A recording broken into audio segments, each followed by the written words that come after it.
Snow, estrela de Maria. Meu nome é Snow.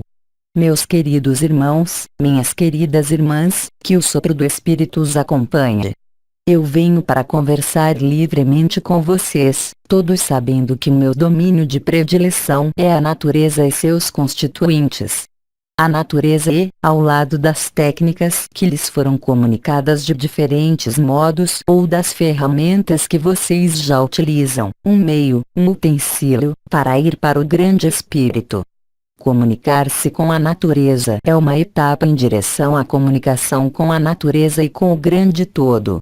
Assim, se eu posso ajudá-los em sua busca, nós vamos, dentro de instantes, juntos, dialogar.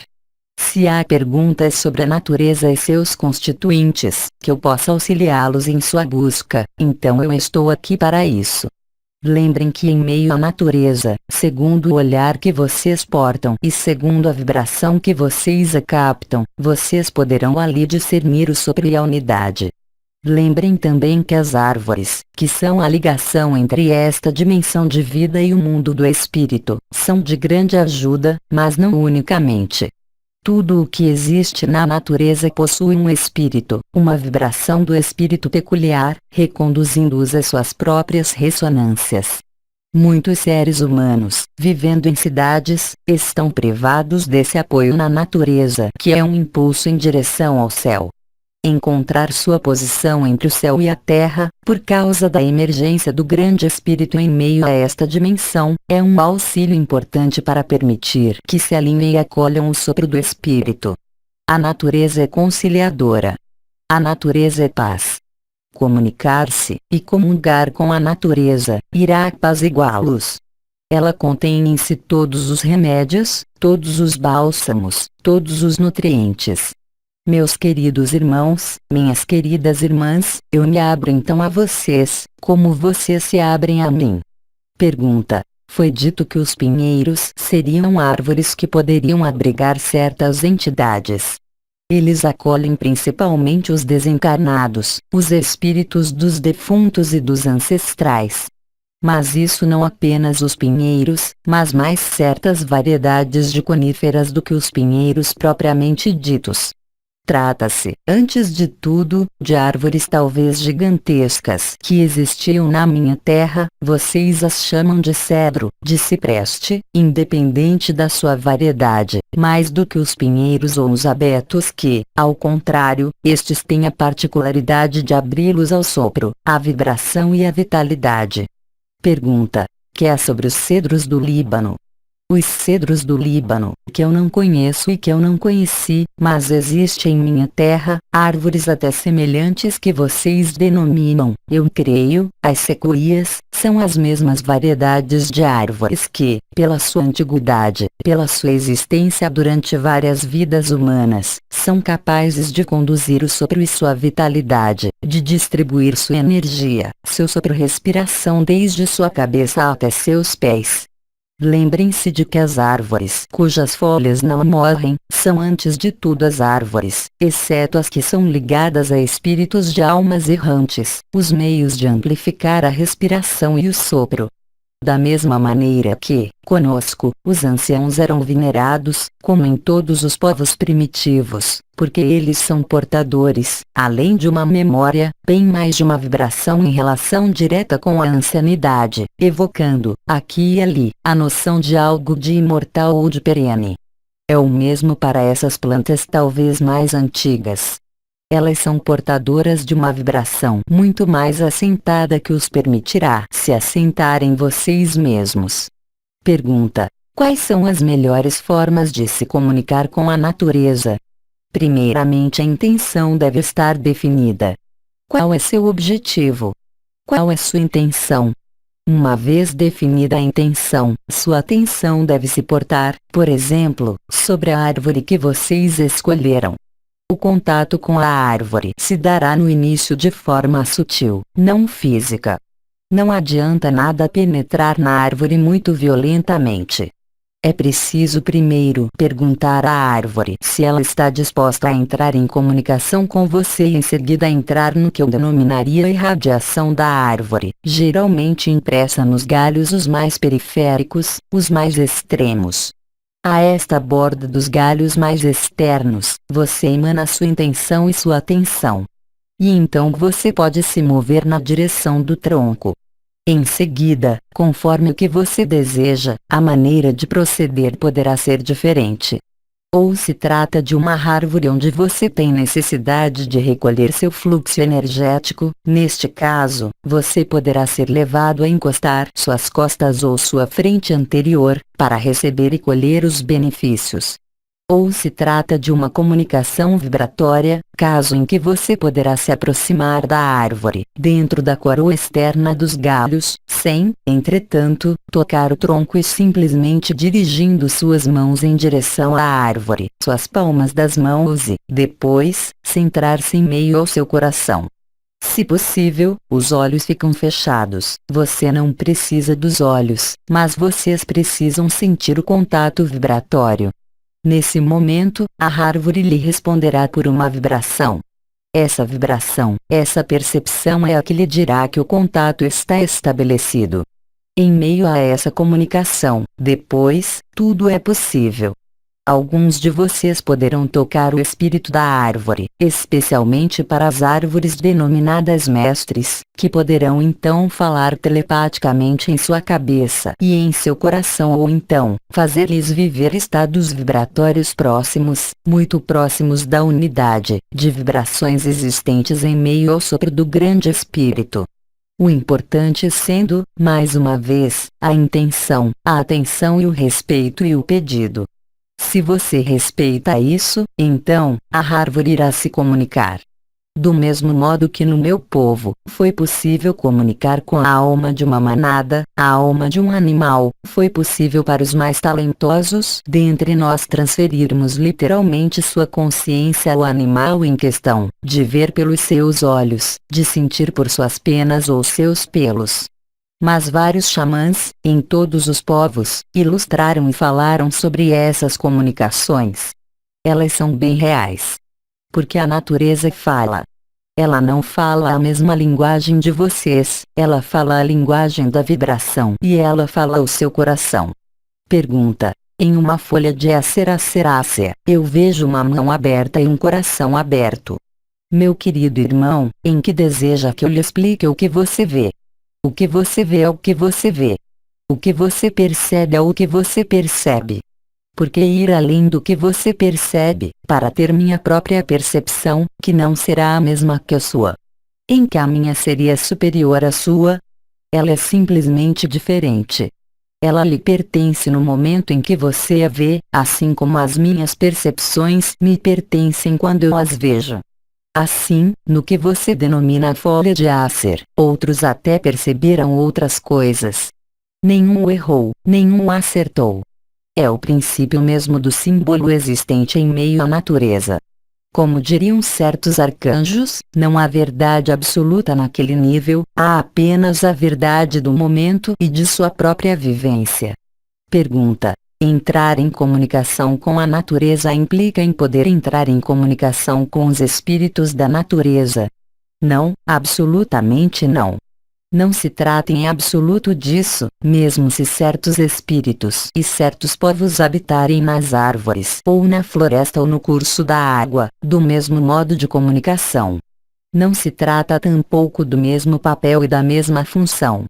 Então, obviamente, alguns xamãs desenvolveram, em todos os tempos, as ligações podendo existir entre tal tipo de elemento da natureza e tal tipo de elemento ali habitando. Mas isso não é a mesma coisa. Eu diria que é extraordinariamente mais fácil entrar em contato com uma árvore do que com um silfo, por exemplo, ou com um elfo. Pergunta: a faia tem ligação com o estado de ser? Toda árvore tem uma ligação com o estado de ser, pelo seu alinhamento permanente e pela sua atenção direcionada ao céu. Todas as árvores são meios de comunicação entre o céu e a terra. Não mais a faia do que o carvalho, do que o Acer. Certamente, algumas características de cada árvore orientam bastante essa árvore nas ressonâncias em relação com a terapia, por exemplo, no seu mundo. Mas, além disso, as diferenças mais importantes não estão neste nível, no que diz respeito à comunicação e à comunhão. Pergunta: quais elementos podem nos permitir reconhecer uma árvore mestre? Antes de tudo, o respeito das outras árvores para com essa árvore. Ou essa árvore estará solitária, ou a presença dela impõe o respeito das outras árvores, que respeitam a sua irradiação, a sua coroa mais extrema dos galhos. Pergunta: qual é a função de uma árvore mestre? A mesma que de uma árvore que ainda não é mestre, mas que tem um grau de mestria mais importante.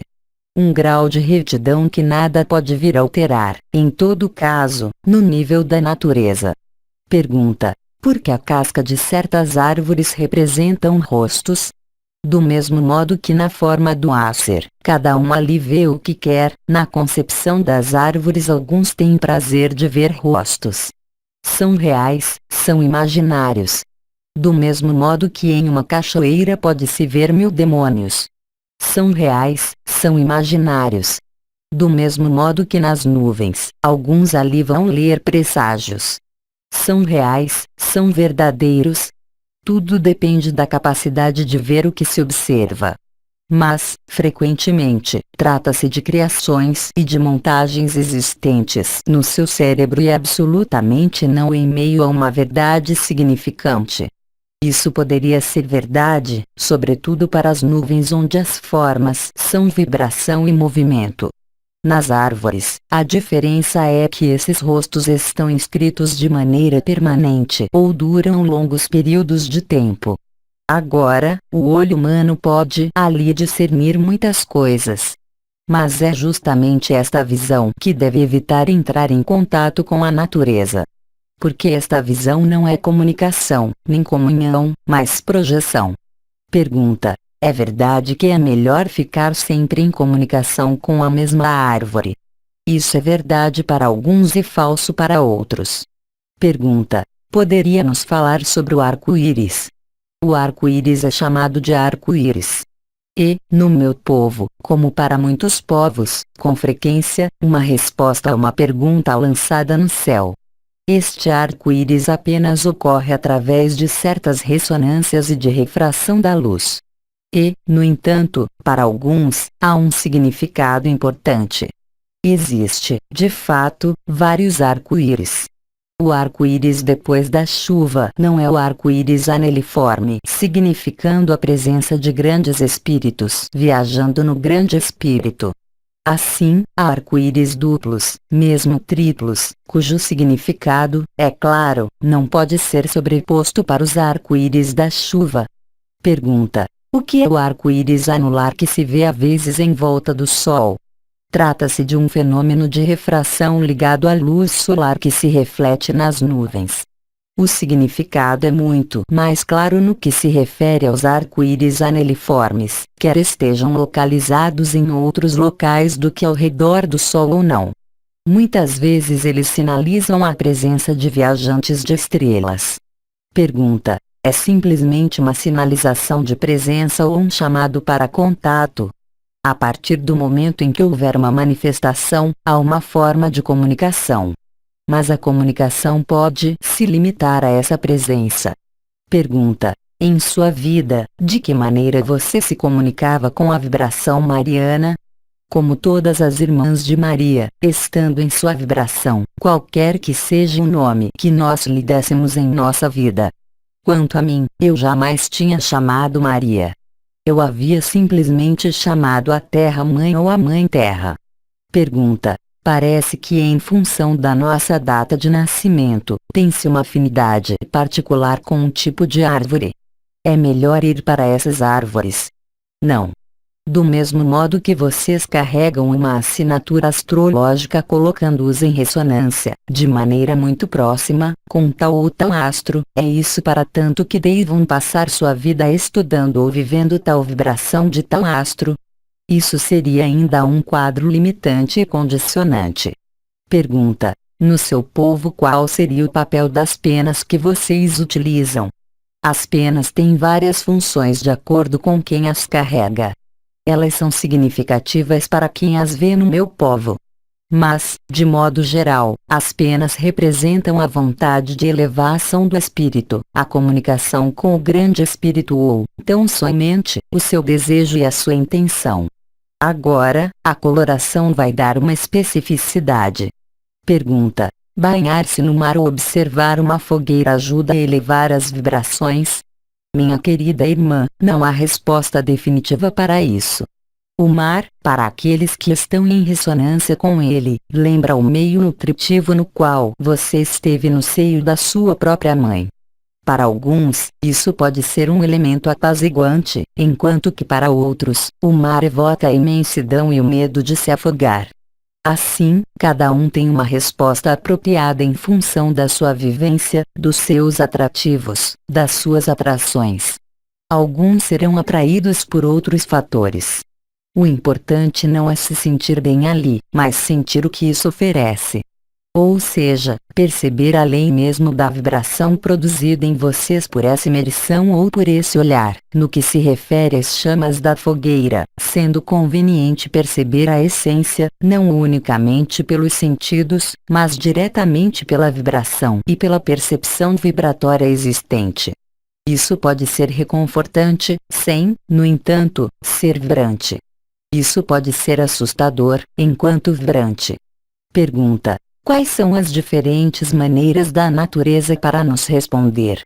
Bem amada, querida irmã, eu lhe responderei que o problema não é para a natureza se comunicar com você, mas, muito mais, para você se comunicar com a natureza.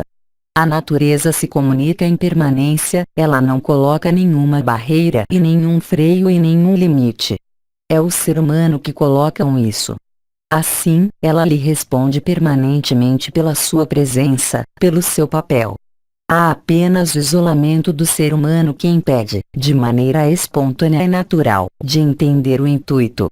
Mas aquele que escuta a natureza, qualquer que seja o elemento considerado, perceberá sempre a mensagem, sob uma forma ou outra. Assim, a água pode falar, assim, a rocha pode falar. Pode falar em palavras, mas mais comumente de maneira telepática. Tudo é sinal. Portanto, partir em busca, como eu os havia enviado a buscar o seu sinal, já é significativo em si mesmo. Mas, antes de tudo, a natureza se comunica por ondas vibratórias percebidas em meio à sua capacidade para sentir as vibrações e, para alguns de vocês, os mais preparados, sob forma telepática. Agora, é livre a cada um projetar, ver isso ou aquilo, em tal elemento. Isso pode ser verdadeiro como falso. Apenas a vibração não pode enganar, assim como a telepatia. Nós não temos mais perguntas, agradecemos. Meus queridos irmãos e minhas queridas irmãs, que o sopro do Espírito os guie e os acompanhe. Que a natureza também guie, acompanhe e ajude vocês. Se vocês forem com o coração de uma criança, sem colocar a sua cabeça na frente, então tudo lhe será possível em meio à natureza. Mesmo se ela vier a se descontrolar, vocês não correm risco algum. Eu lhes digo até logo mais. Até breve para colocá-los em ressonância com a busca que lhes indiquei. Mensagem da amada Snow no site francês. A Outres Dimensões, 23 de junho de 2010. Tradução para o português. Zuma Peixinho, blog Portal dos Anjos.